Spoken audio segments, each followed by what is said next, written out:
Bonjour à tous, bonjour à toutes, je suis Louise Lespard de La Clé des Champs, le podcast qui donne la parole aux agriculteurs.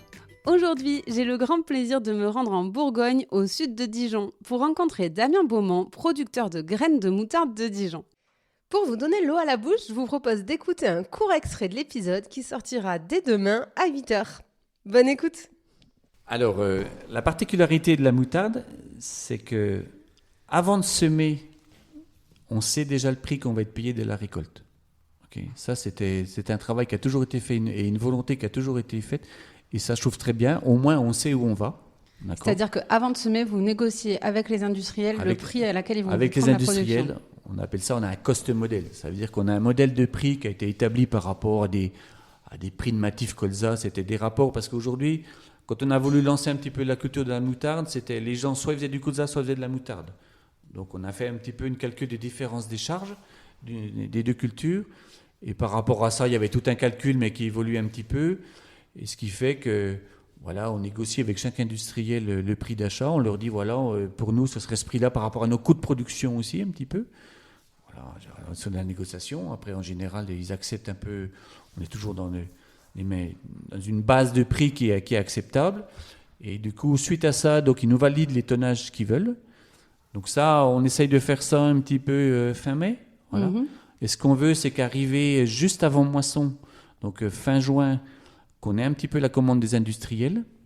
Parce que les agriculteurs ici, donc ils commencent déjà leur assolement.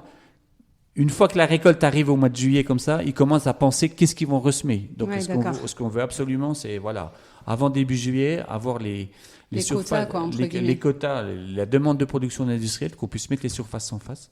Et donc, on a aussi le prix. Donc, les gens peuvent tout de suite s'engager avec ou pas. Voilà. Ouais, c'est sécurisant pour l'agriculteur. C'est très sécurisant pour l'agriculteur. C'est une des seules filières aujourd'hui qu'on a ce prix-là. Comment vous avez réussi ce tour de force, entre guillemets, de... Ça a toujours été comme ça dès le début. C'est notamment lié, j'imagine, à l'histoire, le fait que la production avait quasiment disparu et que tout le monde a voulu un peu la relancer. Oui, toujours voulu la relancer. Et puis, d'un autre côté, les industriels aussi aiment bien avoir un prix.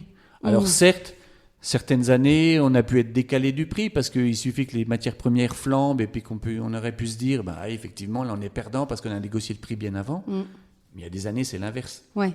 Il y a des années que le prix d'après est redescendu alors que nous, on avait négocié un prix haut. Voilà. Donc, c'est pas toujours facile. Mais au moins, on a une vision économiquement, c'est beaucoup plus facile à gérer. On sait où on va et les industriels savent où ils vont au niveau du prix. Ce serait un exemple à reprendre peut-être sur d'autres filières. Sur d'autres filières, tout à fait. Mais ça demande des gros changements. Voilà. Et alors, maintenant, on peut le faire par le biais des prises de position sur les marchés à terme, des choses comme ça. Sauf que sur les marchés à terme, on s'engage sur un tonnage. Alors que nous, on s'engage sur une surface. Oui. On essaye de s'engager sur un tonnage, mais on n'est pas Oui, surtout il y a un engagement sur le prix. Parce qu'il y a qu'effectivement, des engagements sur le tonnage pour les agriculteurs. Sur le tonnage, on essaye de le faire au maximum, mais on n'a pas de pénalité si on ne fait pas le tonnage. Ouais. Et on n'a pas de pénalité non plus si on fait un surtonnage. C'est quand même un bon point. Et voilà, c'en est fini pour aujourd'hui. Vous souhaitez aller plus loin dans la découverte de l'agriculture ?